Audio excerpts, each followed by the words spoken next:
आदाब नाजरीन, मैं अकोला महाराष्ट्र से डॉक्टर रेहान खान।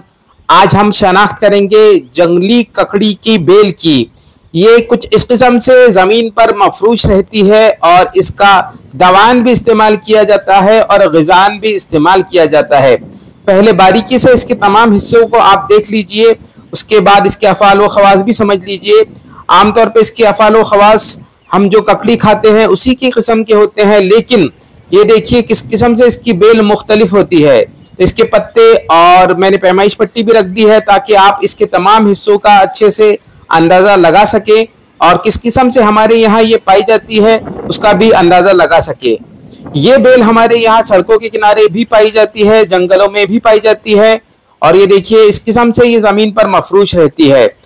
इसका मिजाज गालिबन सर्दतर होना चाहिए और मुदीर बोल भी ये है। इसका नमक बनाकर यानी इस बेल को जलाकर फिर जो नमक हासिल किया जाता है वो मुफत्तित हिसात के तौर पर मुश्तमिल है।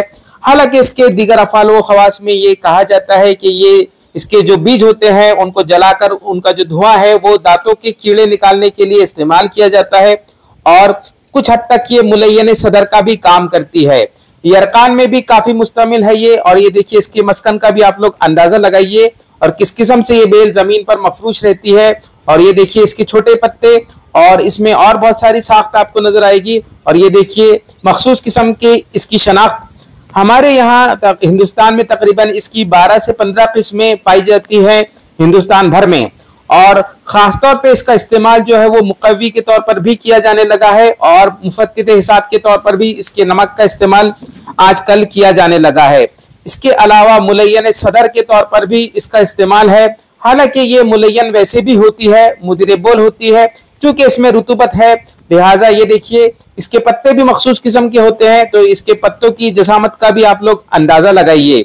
ये पत्ते काफ़ी अजीब होते हैं, यानी जब नए होते हैं तो इनमें थोड़ा मुलायमपन होता है, लेकिन जैसे जैसे ये पुराने होते हैं तो ये खारदार हो जाते हैं। तो ये देखिए इस पर जो रुआ है वो मैं आपको बताने की कोशिश कर रहा हूँ और इसकी शनाख्त भी आप कीजिए।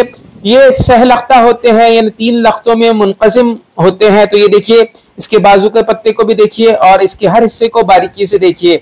इस पर रुआ होता है और इसके पत्ते जो होते हैं उन पर भी एक किस्म के दंदानेदार होते हैं तकरीबन ये। और ये देखिए इस किस्म से सहलख्ता इसके पत्ते और इसकी बेल।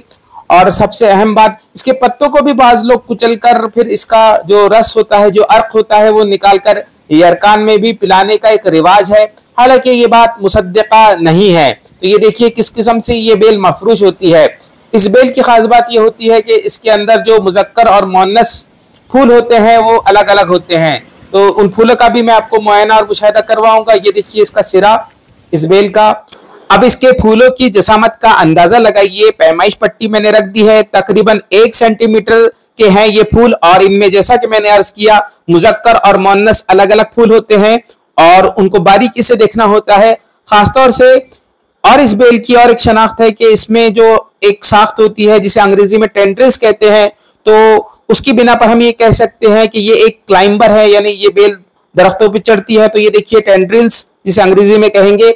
और ये इसका जो फूल है वो इसका मुअन्नस फूल है। तो ये देखिए मुअन्नस फूल में बैज़ादानी होती है जिसकी बुनियाद पर हम ये कह सकते हैं कि ये मुअन्नस फूल है। तो इस तरह हम मुज़क्कर और मुअन्नस फूलों का तय्युन कर सकते हैं। और इस हर हिस्से को बारीकी से देखिए, टेंड्रिल्स को भी देखिए और इसके तने पर जो बारीक बारीक रुआ है जो कि आगे चलकर कांटों में तब्दील हो जाता है उसे भी देखिए। काफी दुश्वारी होती है जब ये बेल सूख जाती है, तो इस बेल को पकड़ने में काफी दुश्वारी होती है।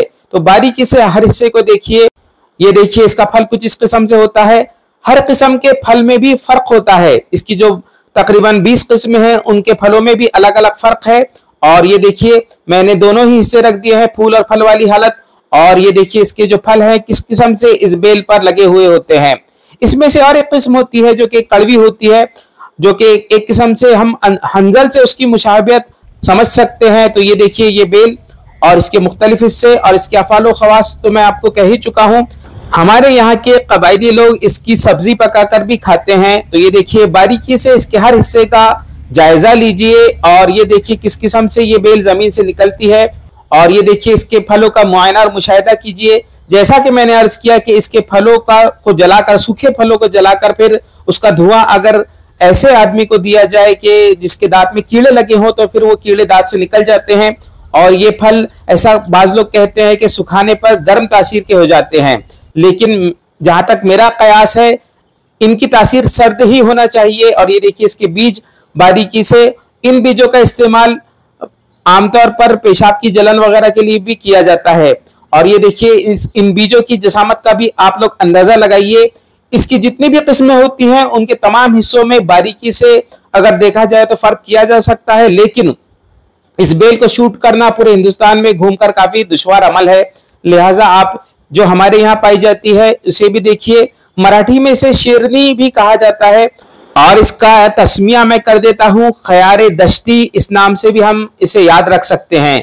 तो इसका हर हिस्सा दवान मुश्तमिल है और काफी अहमियत का हामिल भी है, दवान भी और ग़िज़ान भी।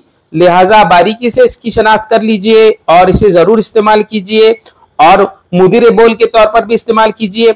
बाज़ लोग इसके नमक का इस्तेमाल मिरारे का जो सुद्दा होता है उसमें भी करते हैं।